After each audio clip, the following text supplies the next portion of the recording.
Hello guys, magandang gabi. Um, Eto, sa mga nag-anxiety disorder diyan kagaya ko na nahihirapan makatulog, may mga may mga konting i-share ako sa inyo 'no, para makatulog kayo ng ng maayos. Kasi, dahilan lang naman kung bakit hindi tayo makatulog talaga nun is it's either may discomfort tayo sa dibdib na nararamdaman or masakit ulo, nahihilo, ganyan. Maraming dahilan 'no, tapos isa pa diyan yung yung common, yung overthinking, 'yan, nag-iisip. So, merong mga paraan para mapatigil 'yan.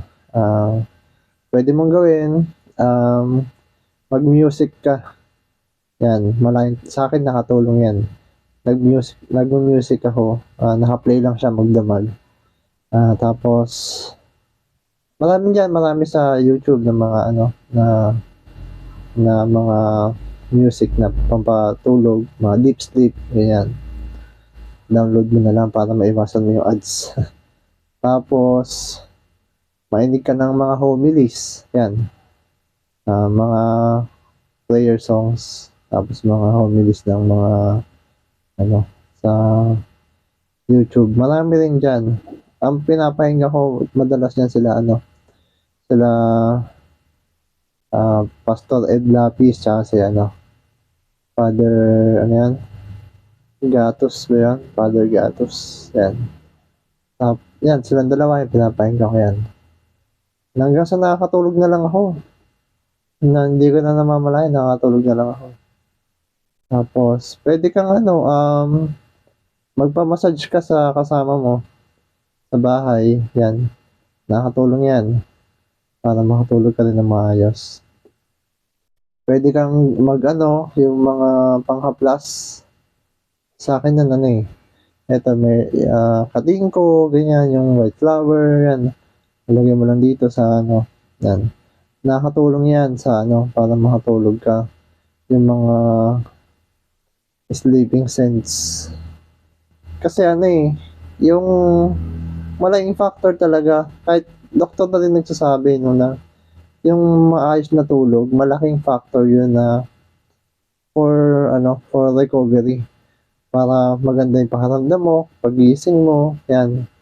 Malaking tulong yun.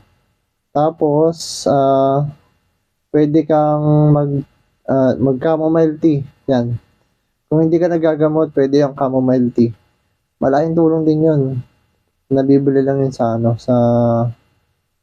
SM Supermarket, meron din yata sa mga online shopping store, no? Tapos, yung iba, ako kasi hindi ko na-try yung mag-melatonin. Hindi ko siya na-try, no? Pero nung hindi pa ako naggagamot, yun ang mga ginagawa ko. Yan yung mga naging practices ko. Listening to music, listening to homilies, yan. Nagpapamasahe ako. Saka dapat sobrang dark talaga yung room. Dark talaga. Dark room talaga. Nakapatay yung ilaw. Tapos meron akong eye patch. Ito, nakatype sa mata. Yan. Yan yung mga ginagawa ko. Para lang makatulog ako ng maayos. And naman, most of the time naman nagagawa ko naman. Nangyari lang sa akin yung mga talagang lack of sleep is yung lumala na yung anxiety ko. Yung talagang hindi ko na mapigilan yung racing thoughts yung before ako magpa-psychiatrist. Hindi ko na siya mapigilan na talagang isip ng isip. Tapos nandun yung natatakot ka matulog, baka di ka na magising, ganun. Kasama yan sa mga manifestation ng anxiety. Maraming nakakaranas yan, hindi lang kung ikaw napapanood mo to, malamang ganyan nararanasan mo kaya mo to pinapanood mo. Yan yung mga simple tips ko sa sa mga kagaya ko na nakakaranas ng anxiety na nahihirapan makatulog. Yan. So, yun na, maikli lang to, mga 5 minutes video lang to. Salamat sa inyo, makatulog sana kayo maayos ngayong gabi. Good night, no? Saka huwag kakalimutan lagi magdasal na lang, magdasal bago matulog para may Kasi ano eh, pinagkakatiwala mo yung katawan mo eh sa itaas eh. Naman, magdasal ka bago ka matulog. Yun. Thank you.